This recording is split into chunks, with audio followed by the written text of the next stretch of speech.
क्या दो देशों के बीच की दुश्मनी कभी खत्म हो सकती है? क्या परमाणु हथियारों की होड़ दुनिया को एक और महायुद्ध की तरफ धकेल रही है?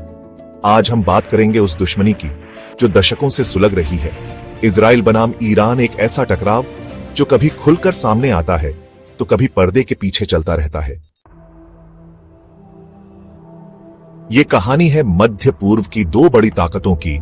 एक तरफ है इजराइल हाईटेक टेक्नोलॉजी, तेज खुफिया एजेंसियां और अमेरिका की मजबूत दोस्ती, और दूसरी तरफ है ईरान, एक धार्मिक राष्ट्र जो परमाणु शक्ति बनने के रास्ते पर है और जिसका मकसद है इस्राइल का खात्मा। सब कुछ शुरू हुआ 1979 की ईरानी क्रांति से, जब शाह की सत्ता गई और ईरान बना एक इस्लामिक गणराज्य। नई सरकार ने इजराइल को दुश्मन नंबर 1 घोषित कर दिया। वहीं इजराइल को डर था कहीं ईरान परमाणु बम ना बना ले। सालों तक यह जंग छुपकर चली। खुफिया एजेंसियां, साइबर हमले, वैज्ञानिकों की रहस्यमयी मौतें। आपने सुना होगा स्टक्सनेट वायरस का नाम। इजराइल और अमेरिका ने मिलकर ईरान के न्यूक्लियर प्लांट्स को इसी वायरस से नुकसान पहुंचाया था। अब यह लड़ाई और खुलकर सामने आने लगी है। ईरान हिजबुल्लाह और हमास जैसे ग्रुप्स को सपोर्ट करता है, जबकि इजराइल सीरिया में ईरानी ठिकानों पर हवाई हमले करता है। 2024 में तो मामला और गंभीर हो गया जब इजराइल और ईरान के बीच सीधे मिसाइल हमले हुए।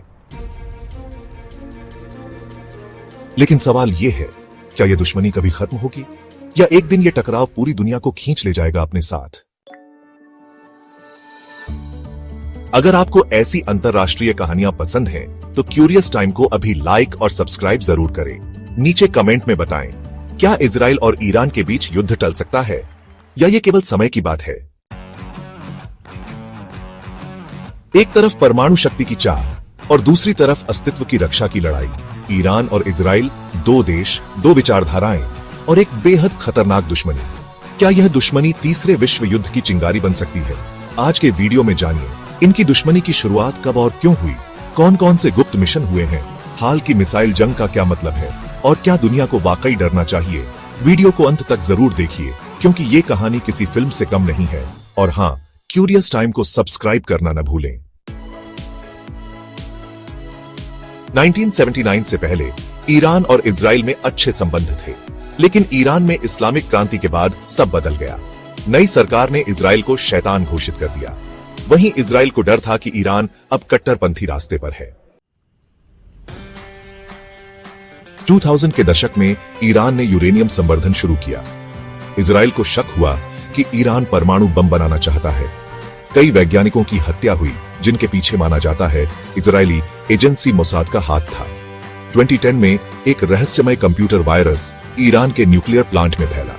इसका नाम था स्टक्सनेट और इसे इजराइल व अमेरिका ने मिलकर बनाया था। इससे ईरान की प्रगति सालों पीछे चली गई।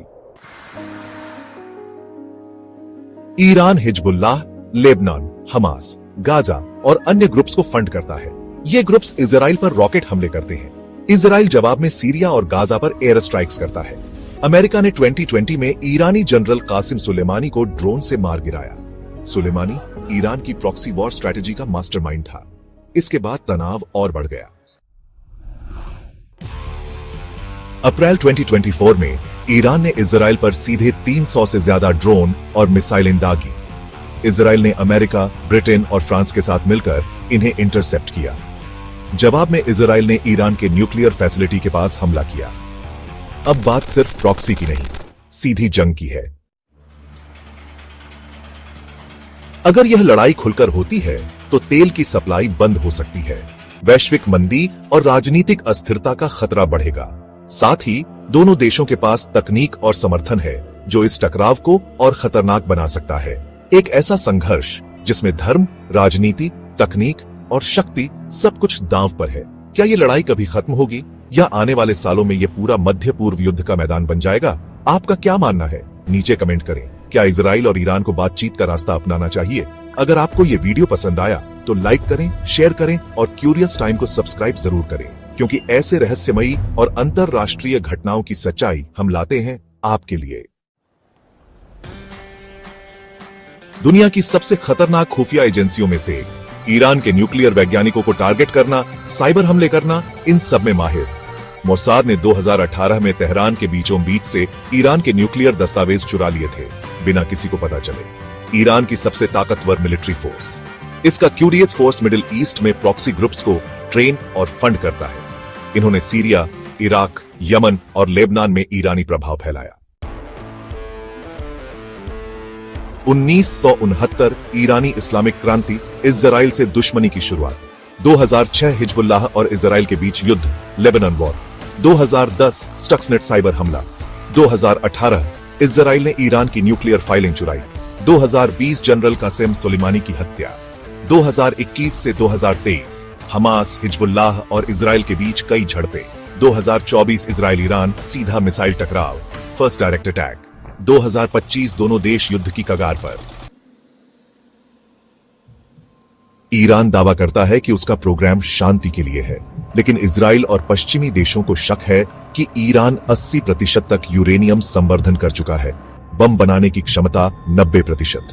अमेरिका और इजराइल दोनों कह चुके हैं, ईरान को न्यूक्लियर बम नहीं बनाने देंगे, चाहे कुछ भी हो। अमेरिका इजराइल को फुल सपोर्ट करता है। Funding, defence technology, interceptor system, iron dome. UN में ईरान के खिलाफ कई बार वीटो का इस्तेमाल कर चुका है। ईरान और चीन के बीच 25 साल का व्यापार समझौता। रूस और ईरान साथ में ड्रोन्स और हथियार बना रहे हैं। भारत दोनों देशों से व्यापार करता है, इजराइल से डिफेंस टेक्नोलॉजी, ईरान से तेल और चाबहार पोर्ट। भारत ने अब तक न्यूट्रल स्टैंड रखा है, लेकिन अगर जंग हुई, भारत को बड़ा फैसला लेना होगा। अगर ईरान वाकई में बम बना लेता है, तो सऊदी अरब, तुर्की और मिस्र भी न्यूक्लियर बनने की कोशिश कर सकते हैं। मिडिल ईस्ट में शिया सुन्नी और यहूदी इस्लामिक टकराव और भड़क सकता है, और ये टकराव वर्ल्ड वॉर 3 की ओर पहला कदम बन सकता है। कुछ एक्सपर्ट्स मानते हैं कि अमेरिका और इजराइल जानबूझकर ईरान को भड़काते हैं ताकि मिडिल ईस्ट में हथियारों की डिमांड बनी रहे। तो क्या ये सब जियोपॉलिटिकल गेम का हिस्सा है, या फिर ये सच में दुनिया का सबसे खतरनाक दुश्मनी है? आपका क्या मानना है? क्या यह टकराव रुक सकता है? क्या ईरान वाकई में बम बना चुका है? और क्या इजराइल कोई बड़ा हमला करने वाला है? नीचे कमेंट करें और बताएं। वीडियो को लाइक करें और क्यूरियस टाइम को सब्सक्राइब करना ना भूलें, क्योंकि हम लाते हैं दुनिया के सबसे खतरनाक और रहस्यमयी टकराव की असली कहानी। ईरान खुद को सिर्फ एक देश नहीं, बल्कि एक विचारधारा मानता है, और इस विचारधारा का नाम है एक्सिस ऑफ रेजिस्टेंस। इसमें शामिल है हिजबुल्लाह, लेबनान, हमास और इस्लामिक जिहाद, गाजा, हौथी विद्रोही, यमन, शिया मिलिशिया, इराक और सीरिया। ईरान इन सभी ग्रुप्स को ट्रेन करता है, हथियार देता है और पैसे देता है। इसका मकसद है इजराइल को चारों तरफ से घेरना और अमेरिका के प्रभाव को कमजोर करना। इजराइल ने डिफेंस टेक्नोलॉजी में दुनिया को चौंका दिया। 1. आयरन डोम। यह सिस्टम हवा में ही मिसाइलों को नष्ट कर देता है। 90% से ज्यादा प्रभावशीलता। ईरान के हमलों में इसी ने इजराइल को बचाया। 2. Arrow 3 system. यह लंबी दूरी की बैलिस्टिक मिसाइलों को इंटरसेप्ट करता है। अमेरिका और इजराइल की जॉइंट डेवलपमेंट। 3. साइबर वॉर की तैयारी। इजराइल और अमेरिका ने ईरान की कई सरकारी वेबसाइट्स और सिस्टम हैक किए। बदले में ईरान भी इजराइल की वाटर सप्लाई, बिजली ग्रिड पर साइबर हमले कर चुका है। ईरान के लिए यह सिर्फ राजनीतिक नहीं, धार्मिक लड़ाई भी है। शिया इस्लाम के अनुसार महदी, अंतिम इमाम के आने से पहले एक बड़ा युद्ध होगा। कुछ ईरानी नेता मानते हैं कि यह युद्ध जरूरी है। इजराइल के कुछ अति रूढ़िवादी गुट भी मानते हैं कि मसीहा का आगमन तभी होगा जब इजराइल की धरती सुरक्षित होगी। यानी दोनों पक्ष आध्यात्मिक रूप से भी इस लड़ाई को सही ठहराते हैं, और ये सोच युद्ध को और भी खतरनाक बना देती है। इजराइल ने कई बार कहा है, हम ईरान को परमाणु हथियार बनाने नहीं देंगे, चाहे हमें अकेले ही क्यों ना जाना पड़े। 2024 में जैसे ही ईरान का यूरेनियम 84% एनरिचमेंट तक पहुंचा, इजराइल ने रेड अलर्ट जारी किया। अब वो प्री एम्प्टिव स्ट्राइक की तैयारी में है, यानी हमला पहले कर दो ताकि बाद में खतरा ना हो। तेल और गैस की कीमतें आसमान छू जाएंगी। 40% ग्लोबल तेल सप्लाई स्ट्रेट ऑफ हॉर्मुज से गुजरती है, और ये ईरान के कंट्रोल में है। एक मिसाइल वहां चली तो पूरी दुनिया की अर्थव्यवस्था डगमगा जाएगी। अमेरिका, रूस, चीन एक ही मैदान में। अमेरिका इजराइल के साथ होगा, चीन और रूस ईरान के साथ, और तब यह टकराव बन सकता है वर्ल्ड वॉर 3 का शुरुआती चैप्टर। आतंकवादी हमले पूरी दुनिया में बढ़ सकते हैं। ईरान के समर्थक ग्रुप्स अमेरिका, यूरोप और इजराइल में स्लीपर सेल्स एक्टिव कर सकते हैं। Iran builds nuclear bomb, Israel attacks. Full-scale war begins. Israel conducts cyber or airstrike, limited war. Both sides use proxies only. Cold War continues, diplomatic solution by global powers. Temporary peace. Unexpected collapse in Iran or Israel's politics. टकराव का अंत या teasy. दुनिया के दो दुश्मन जो कभी आमने सामने न थे, अब सीधे टकरा रहे हैं। एक तरफ धार्मिक जुनून, दूसरी तरफ अस्तित्व की रक्षा और बीच में फंसी है पूरी दुनिया की शांति। क्या यह दुश्मनी इतिहास में एक और महायुद्ध लिखेगी या हम कोई रास्ता निकाल लेंगे? आपका क्या मानना है? नीचे कमेंट करके जरूर बताएं। क्या यह टकराव रुक सकता है या अब कुछ बड़ा होना तय है?